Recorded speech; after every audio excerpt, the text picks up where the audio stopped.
Welcome to another episode of Philosophical Friday. I am once again joined by my co-host Duncan. How you doing, sir?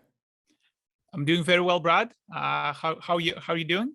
I'm doing okay. I'm quite tired, um, but we forge on. About to take a trip to Los Angeles actually in the next month that I'm looking forward to. Considering John, my Tactical Tuesday co-host, is in LA. You're in LA.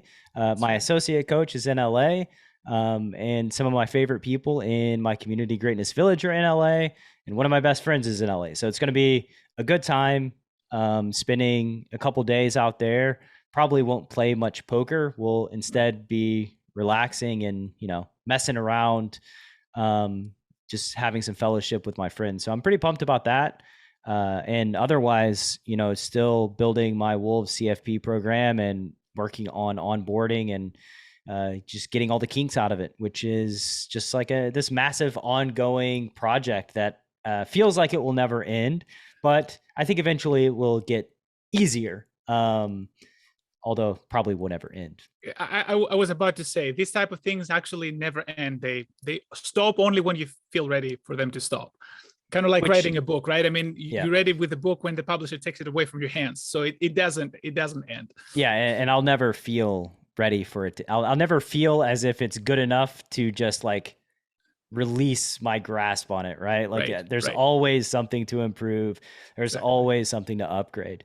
But today for Philosophical Friday, we had some topics in mind, and then we had the controversy in the poker world involving Garrett and Dylan on Hustler Casino Live this past week, and decided, this is a philosophical question.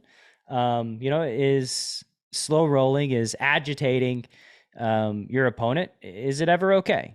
And yeah, with that segue, let's talk about the situation. Absolutely. So I think that's an excellent question to start. Do you think that slow rolling is ever okay? Let's start with that. Well, so I love this the philosophical standpoint, right? Because like the answer is it ever okay? Yes. The answer is yes, right? Because it only takes one situation to remove the possibility. And I could just imagine so many situations where it would be okay. Whether it be, whether it just be good for the game, or just, I don't know, somebody does something that is terrible to another human you're playing against, you want to annoy them or try to make them quit. I don't know. You could justify it, I think, for various reasons. And technically, it's not against any rule that I've seen in any poker book. So it's more of a breach of etiquette, right? Correct. What about you? What are your thoughts? Yeah, no, I agree with you. Like, first of all, at a very philosophical level, there's a dichotomy between things that can be done, and there are certain situations. I mean, philosophers do that all the time, right? I mean, they create completely artificial examples to show you that a certain thing is theoretically possible. Now, between something being theoretically possible and actually doing it in practice, there's a huge gap. And I guess one second question that we can ask, and I will basically share my thoughts as well. But one second question we need to ask at the same time would be, was what Dylan did okay? Did it feel okay to you as a viewer? Like, did it feel funny? Did it feel spot on? And I know a lot of people have watched the hand sort of out of context, perhaps, but how did it feel to you as a viewer? Wow. So for me as a viewer, again, I think it's hard because I don't know the 100% full context of what went down. Do you know the full context? Like, I heard that something had happened the night before that led to this slow roll. Do you have visibility on that? Right. I mean, I heard about it too. I unfortunately didn't have the time to watch the whole thing yet, but I know. I mean, I've watched them. I've watched these guys play before. There is a little bit of a dynamic, and I know Garrett is a class act at the poker table. sometimes when it's not his turn, he just waits to see his opponent hand, especially if he plays with somebody that they think they're somewhat competent. I'm not entirely sure exactly what's happening with Dylan, but Well, he was annoyed for some reason, right? right. Like I think it was an act of retribution, trying to get back at Garrett for something that had happened. I've heard that Garrett said like a Mike Tyson quote about eating unborn babies. I heard that Garrett lost a pot to Dylan and then like instantly reloaded so that he could cover Dylan, and that made Dylan angry or annoyed him or whatever, and sort of led to the slow roll. So I'm not exactly sure what went down, but I guess from a viewer perspective, I mean, it didn't seem like a good thing. Like Right, it right. seemed like, I don't know, it felt like a shitty thing to do. But Mhm. again, I don't know the full context of it. Right, and I would agree with that. And the only thing that I'm gonna add to this is that I would say, regardless of what the background has been, it's basically slow rolling somebody is the equivalent of essentially punching somebody in the face, but for emotions. Like this is essentially what happens for somebody who's been sitting there trying, because essentially what happened, Garrett had to make a decision on the river for a long time. So he had to go through his head. He had to replace his hand through his head, and then eventually he made a decision. So for any person who plays the game, knows exactly what kind of emotions go through your mind during that time, right? So you're like, here it's very close. Am I ahead? Am I behind? It could go either way. And then the moment you hear from your opponent, you're good. It's the moment where you release all of that stress. And visibly, Garrett, an experienced player, he was releasing that stress, as you can see by the way he was handling the chips. Like he immediately grabs the chips and he takes them back. And it's not, I mean, knowing Garrett, it's not like, oh, in your face, MF. It's more like, I'm done with this. Let's move on to the next hand, sort of release of stress. And then at that point, his opponent says, just kidding, which is, again, like a slap in the face, but for emotions. So it's a very, very, very, very, very violent way to act against another poker player. Now, people may say anything, it's professionals, we should be able to deal with all of that stuff. And I agree 100%, which is a different question. Right? So on the one hand, it could be a slap in the face, but if somebody slaps you in the face at the poker table, you should take it, perhaps, right? Especially if you are up against a recreational player, and it could be good for business. So I think that's a different question. Whether do you think it was good for business for Garrett to take it like a champ? I think that's the expectation of Garrett. If he would have reacted in any other way, that would have been unexpected to me. Like I just expect him to take it on the chin and soldier forth, right? Like that's sort of the expectation. I think, like for me, the better question is it beneficial to slow roll Garrett? Or a player of Garrett's caliber, right? Is there a benefit to, in your words, emotionally punching somebody in the face like that? And the reality is, I think it could go both ways. I think that, like, for Dylan, it could go the way that I think he would want it to go, right? And that is to get under Garrett's skin, make him make a mistake, somehow, cause Garrett to be emotionally compromised and just, do something that's out of character in the near future against either Dylan or any of the opponents that Garrett's playing against. But there's another side of the coin too. And in sports, they say bulletin board material, right? It's something that wakes your opponent up. Like you punch them emotionally in the face, they're woken up now. Do you think they're going to take a hand off against you in the future? Do you think that any decision they make is going to not be 100%? They're not going to invest 100% of their cognitive energy into making great decisions against you specifically now? I would say that, like, you have to be careful about what you wish for, because I would say that, yeah, waking Garrett up, punching him in the face, not that he takes hands off, but there are times where you kind of let your guard down, right? You're tired. You don't invest a lot of mental energy into a specific situation.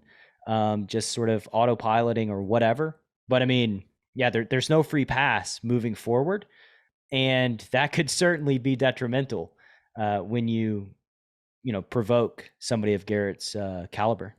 Correct. And it's Garrett we're talking about, right? I mean, he's very much fueled by this kind of things, by competition, by challenges, by things like that. So Right. like you said, it could potentially backfire. One thing I really like, both sides of the argument here, and you made a very good point about, again, it is essentially a competition, trying to get an edge in however ways. Again, we can get into the ethics of what is allowed, what you can do, but trying to get an edge has been done before, even in other sports. We go back in the 90s, and Detroit Pistons in NBA were very well known for playing very dirty at the basketball court, and they made it to finals. They did really well. So, of course, then the question becomes: is that the type of poker we want to watch? Is this the way we like as a viewer to see people battling it out? And personally, to be honest, that left a very bad taste in my mouth. I'm not a big, like, I don't think it's funny. First of all, I don't know. Some people thought that's funny. It's not my sense of humor, like basically emotionally abusing somebody.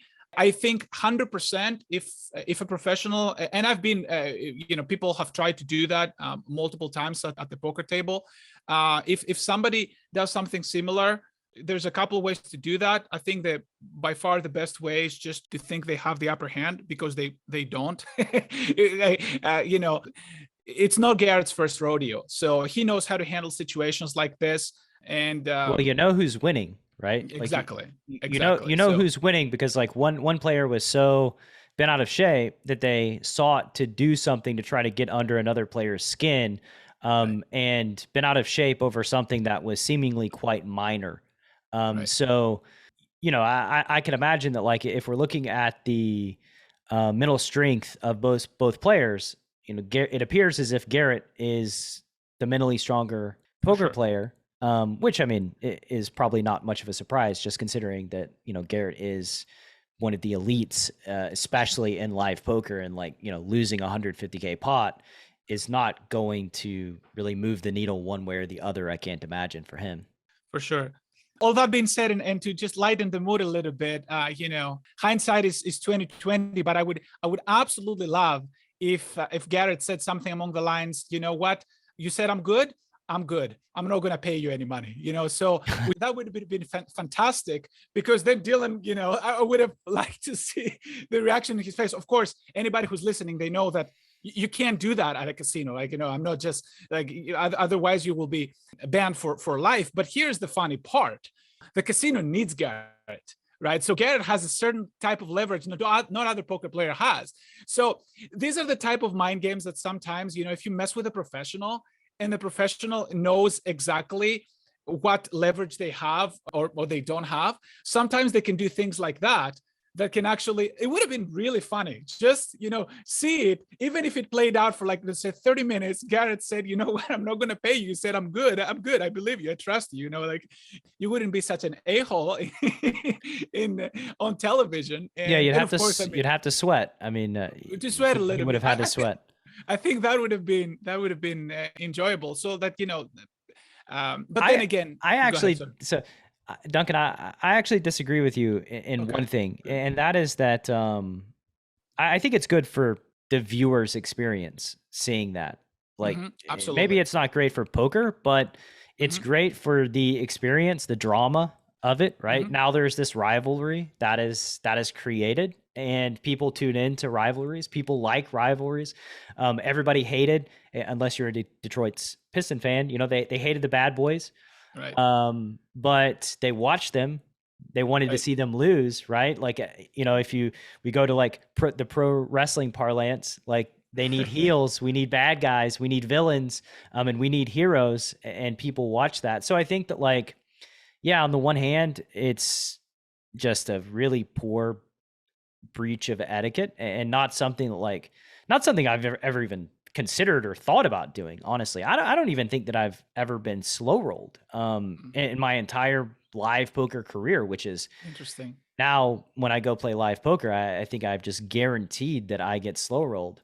But I don't think it's ever happened. You know, the closest that I've ever come to slow rolling somebody is like, I remember specifically I flopped a set, and it was set over set, and the board ran out like 4 flush, and Hmm. they showed their set, and I was like, nice hand, and turned my cards over and had like the tray of spades and made a flush. Oh, Which is like just me misreading my hand more than anything, or of not course. realizing that I made a flush. But yeah, I mean, I think it's good for entertainment and good for the watcher, and I think more people will watch, which ultimately is probably better for both Dylan and Garrett, honestly. That's actually interesting because I did ask a similar question. Do we need controversy, or you can replace the word controversy with drama in our poker games for them to be fun? And I guess one side question is, does, again, we brought NBA before. Does NBA need drama to be watchable? I don't think it needs drama to be watchable, but drama makes it more watchable, right? Or You watchable? watch, Conor McGregor fight whoever because of the drama that he creates, right? Because Right. he is the villain, and that creates eyeballs. I think that like there's a real distinction here that needs to be said, that televised poker, like a cash game setting, is quite different than like, a private cash game where there's no cameras or anything like that. And so for the televised setting, I think while it's not necessary, I think the game is very compelling. I think that it is engaging to have controversy or drama, at just like your random table, at the commerce. I don't think that drama is like doing anything for anybody. I think it's more detriment than anything else. Do you think that the need, whatever need for drama to make things interesting, is a bug instead of a feature? Meaning, do you think it's a symptom that perhaps the game is not as good and it needs drama? In other words, if the game was, let's say, super high quality and the players were super high level, would the drama be equally needed? Um, I think it's a feature, really, not a I think it's a bug. feature. I Okay. think like, you could, everybody could sit down with $10 million and play like robots with no personality around a table and take 1 minute for every single action they take, regardless of Hmm. whether it's call, fold, raise, check. And that's going to not be so compelling. I would not watch that live stream, even if they're playing $1 million pots. I agree with you 100%. Do you think that there can be personalities without drama? Yeah, I think there could be personalities without drama. And I think that's ultimately, yeah, I mean, it's an interesting distinction, right? Like, I think that there can be personalities without drama. I do think people love a good grudge match, though. And, tons of people watch Negreanu battle Polk because of the drama and because it was a grudge match, and then people were upset, even though what's interesting to me, like they'd never seen two guys hug after an MMA fight after talking trash to each other for Right. months on end, when Polk and Negreanu played each other live poker, and they were just like cordial and nice to one another, while they were like, wait, what's this? I feel like I've been duped. Um, when like, yeah, I mean, we're not locking each other in a cage and trying to beat each other's brains out here. There is a reasonable way to treat one another. And yeah, going back to this specific situation, I do think that is a breach, right? There is a reasonable way to treat people, and I do think that like Dylan did treat Garrett very poorly, and yeah, I'm kind of waffling on my position here, because if it was against anybody but Garrett, it would be so much worse. Like, Right. you know what I mean? If it would Uh, have been anybody but Garrett, it would have been so much worse. But the only reason why it's not as bad as it could have been was because it was against Garrett, if that makes sense. It does. It does. Because out of all the people who are sitting at the poker table, he's the one who can take it the best. And he's also, in some sense, impervious, or at least perceived as such at the I poker don't think table. he's impervious. That's correct. I That do not think he's impervious. Like, I've played against Garrett on multiple occasions. He can get, or he could. This is 6 or 7 years ago, and I assume that um, working diligently to improve, his mental game and all the things. But I mean, 6 or 7 years ago, yeah, he could get frustrated. I mean, Absolutely. it's poker. Anybody can get frustrated, right? So like, I don't think he's impervious, but there are some, He's perceived as such. Yeah, the first choice of words was yeah, incorrect. That's why I try perceived, perceived as such, but he's and not impervious. he's not, and nobody is. Yes. I can say, it would be a miracle if he was not affected in any bit by that. Oh, he roll. was. It would be a miracle. Like, I don't think there's any human walking on earth that wouldn't be upset, at least internally, when that went down.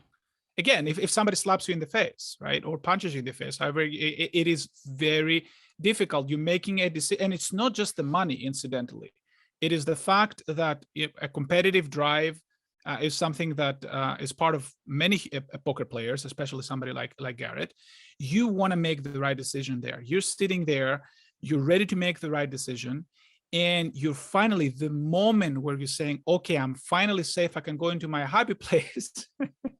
It's I heard the good, you're good. You finally breathe a sigh of relief. Now finally you're vulnerable, and at the point where you're the most vulnerable, that's when somebody slaps you in the face. It is, anybody who's played the game at any high level knows how incredible violence that is. And I know, to somebody might sound like, come on, as a viewer, it may not feel like such. It is it's a violence act, and yet it's one of those. I'm talking about that idea in the book. Only thing that makes the most sense, even though I was joking that he shouldn't pay, I was joking for a reason.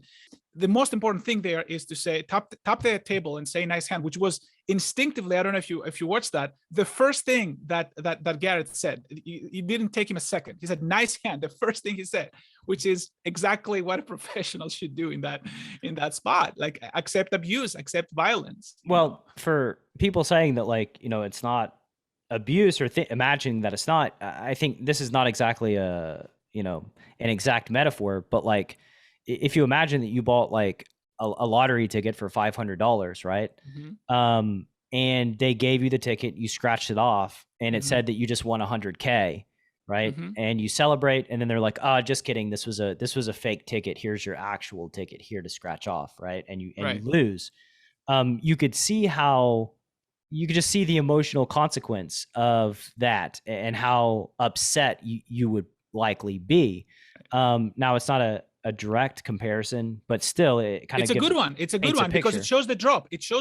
And that drop, the mental drop, that you were from high to low, that is what affects humans. Because again, the idea of loss has more impact on us humans than the idea of a gain.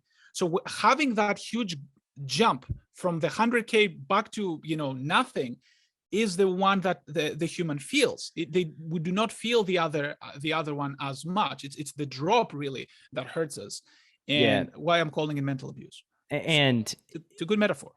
Thank you. Just came up with it on the spot. If I will say this, Garrett, the response is, he's a pro's pro, right? That's what the professional's response ought to be. And I think that it's an aspiration to respond to and act in that way, that all pros, we should all strive to react that way in the face of uncertainty, in the face of just a shitty situation. There are a few poker players, that I think, there are a few guys out there, these like, they're almost impervious to pressure and impervious to trash talk, that like, you have to be careful interacting with them. You have to be careful attacking them, because it's a battle that is it's a very tough one to win. I think Garrett comes to mind. Berkey also comes to mind. I would not go after Berkey in that way, because like, you're battling with somebody who is just so mentally prepared and so mentally strong, and he's just going to win the battle, right? If you go to war with him, he's just going to win. So Yeah, and This is the same reason, by the way, why you shouldn't heckle a stand-up comedian, right? You don't want to do to a professional what they do every day. right, like Yeah, they've thought about this. They've right, prepared for this. So right. best of luck, you drunk idiot who's trying to disrupt something that's really great. Yeah, maybe we'll do a philosophical Friday on heckling in the future. Um, Absolutely, yeah. But it's interesting because there are comparisons to heckling, because what heckling does, it doesn't necessarily hurt the feelings of a professional comedian, especially if they know what they're doing, but it could ruin it for everybody, if you know what I mean, for the rest of the audience, right? mhm. It can be entertaining, but at the same time, it can be disruptive. So as a viewer here, we have a question to ask, as a viewer, is that something that we sort of like want to see, we wouldn't mind it in our entertainment, or is it something that it can be disruptive? I mean, all right, I'm just gonna say it. Like, we play poker together. Come heckle me. I want it. I just bring it on, right? Like, to me, it's gonna make me stronger. Give me reps. Make me stronger. Come after me, right? Like, that's sort of how I feel as a poker player, as a professional, as somebody that's like trying to become a stronger person on a regular basis, face adversity, fail and improve in the process of failure, learn through growth. So yeah, come after me. I'm totally fine with it. But like, I think the target really, really matters here, Mhm. as it relates to this kind of warfare. And if you choose the wrong target at a poker table, I mean, lots of things can happen. You know, I think people have gotten shot in the face is one thing that's probably happened when you choose the wrong target at a poker table. Right. But you can also, choose a target who never comes and plays poker again when maybe you want them to play poker more in the future, right? So I don't know. I'm always somebody at the table, I guess, that yeah, I think this is the way that pros should be. When somebody's acting abusive, I'm normally calm, cool, collected. When somebody starts coming after somebody else, that's it for me. Like Right. the game is off. Like, I start coming after them. Like, I will heckle them. I will talk trash. They make a bad play, like, I will be laughing. I will be pointing. Like, and that's the trade-off for making fun of your fellow man and talking trash at the poker table. So anyway, that's just how I personally go about it, is like, yo, this is a fun zone and we're not going to Mhm. do things to ruin the fun zone. And like, if you do, okay, but now we're going to go to verbal war and we'll just see who wins. So you're essentially trying to protect the ecosystem, essentially, is what's happening. Like I just love people, man. I don't want yeah, people to feel like shit. I don't want yeah, people yeah. to win a pot and have to feel bad about it because somebody talks trash about the way they played their hand. That's just not right to me. Right. So, yeah, I just love people and I don't want people to feel bad. Like, that's honestly what it is. And there's a lot of people who get, they sit down at the poker table and like their worst self sort of manifests and they just Mhm. they just turn into an idiot and like try to hurt people's feelings and make people feel bad. And like, yeah, I don't know. I'm almost 20 years into my career, and that's just not a thing that I want to stand for anymore. No, I mean, I agree with you. It's not fun, and it's not nice. And not everybody at the poker table is a professional, which means they don't necessarily know how to deal with it. Yeah. With Um, that said, I wouldn't have stood up uh, for Garrett. He's strong enough to stand up for right. himself, right? No, yeah, exactly. Because there is also something, condescending potentially, like doing it for somebody who, exactly like you said, they know how to handle it themselves. So it's a very fine line between somebody feeling the support and also feeling a little bit patronized, so to speak, Yeah, right? So for sure. it's a very difficult thing. What do you think the floor should do in a situation like this? And by floor, I just generally mean the management, essentially. Yeah, that's not ain't my circus. I don't know. I have no idea. I've never thought about like how the floor should police or handle this. It's so subjective. I think within the subjectivity of dealing with these things, it becomes problematic. We can go back to the F-bomb rule at the WSOP that was 10 years ago now, or 12 years ago, however long ago, where basically you got a penalty for saying fuck If the dealer heard you, you like were off a round, right? And the problem with that was that somebody saying like, "Yo, Duncan, fuck you, man." That Love is you too, man. much that is much different than losing a pot and being like, "Ah, fuck," you know? Like, and I was certainly guilty of saying fuck when I lost a pot, and a dealer never said anything to me. I never got any sort of penalty, and I know 100% that they did hear me. Whereas if they don't like somebody for some reason, then Right, they that can call the person floor. they're gonna get a penalty. And so like Hmm. within that subjectivity of like applying rules whenever you feel like it, or because you're biased in one way or another, you like somebody or don't like somebody, that just becomes problematic. So to me, like I don't know. I mean, I wouldn't do anything unless it was actively bad for the game or just like, yeah, just really affecting someone, right? Like if it's to the point, and I mean, I don't care about another player or dealer. I think that the floor should stand up to the dealer, and if a player's being abusive to the dealer, it doesn't matter to me how much money they're losing. If a player's being abusive to the dealer, you've got to get them the fuck out the game, like just point blank. The players, get them out. This is uncontroversial, I think, and actually also players should be standing for the dealers as well. It is a little bit controversial as to whether players should stand for other players, but I think it's uncontroversial to say that the issue with the dealers is that they cannot speak for themselves. They're technically employees, and because they're employees, they have to abide by certain rules, and they are told to basically not speak up when the situation gets bad, to try to deflate the situation.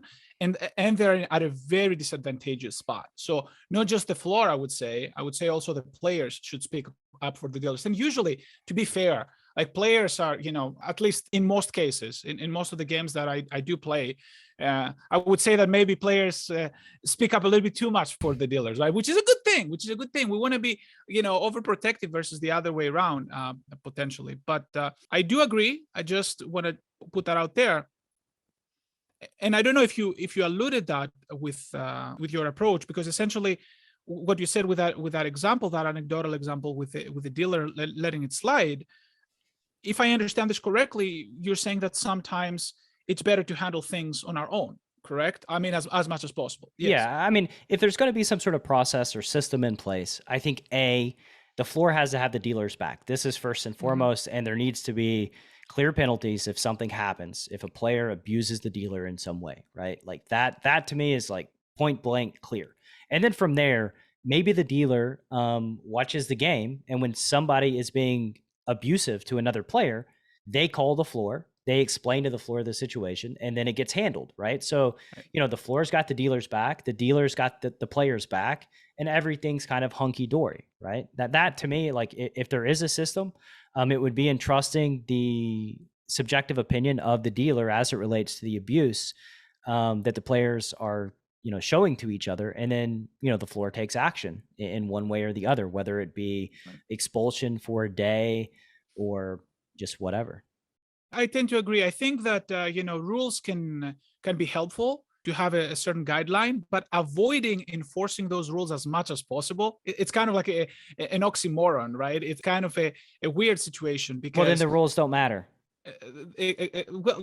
Well, there's that, but but at the same time, in an environment which is rules infested, poker players no longer have as much fun. That's another issue too. Like if a rule is called on you every 5 seconds, then there's certain freedom that is taken away from the player. So yes, I think it's good. This will be next week's Philosophical Friday on creating rules in poker and how useful are rules, because there are certainly rules that have been detrimental to the poker world, that have caused the game to be less fun because of specific rules. Speaking another controversy, Chance Cornuth over the summer had a spot where people said that he was like angle shooting in a pot in the main event, which to me was like patently absurd. But anyway, just like the rules of poker, I think, are another thing that needs to be talked about. Angling in poker, what is an angle? Right. That's another thing that I think needs to be discussed more, because we're in this environment in poker right now where like everything apparently is an angle, like just like which I think is not good for the game. That's important topics to potentially discuss. Absolutely. Yeah, so that's what I got. I mean, you have anything else for this episode of Philosophical Friday? Any questions to explore? We could actually just end this one without it going, 72 hours this time, I think. Yes. No, absolutely. No, I don't have anything on top of my head. I think we covered pretty much all of the grounds here, all of our bases here. Yeah, careful about putting a chip on anybody's shoulder and giving them bulletin board material as it relates to, the real crushers out there, because that's a thing that can easily backfire. I did remember one thing that it's interesting. I do think that there is something else which is beneficial from watching these situations. There is also an educational aspect to it. I think a lot of players who may be intimidated by certain circumstances going at the poker table, they have a lot to learn. That when you go down to play poker, sort of like it's the Wild West in many respects. Like a lot of things like that can happen, and it's educational, I think, in that respect. Sure. I mean, keep your guard up, and if something happens, know that you have a choice. You have a choice in how you react to whatever comes your way. And ultimately, the thing that you are responsible for, the thing that you can control, is your reaction to the events that transpire. And as we saw in this instance, being able to take responsibility and stay calm or cool was quite beneficial for Garrett. So yeah, you have control over how you react, and that's my final word. Exactly. So it may not be celebrated to see an action like this, but the reaction can definitely be celebrated. And you may not condone an action like, slow rolling somebody, but how you react on this can be very, very beneficial to you, even if you feel like you've been wronged, which in this case, Garrett, I think was. And we'll see you next week. Well said, man. Absolutely, man. Take care.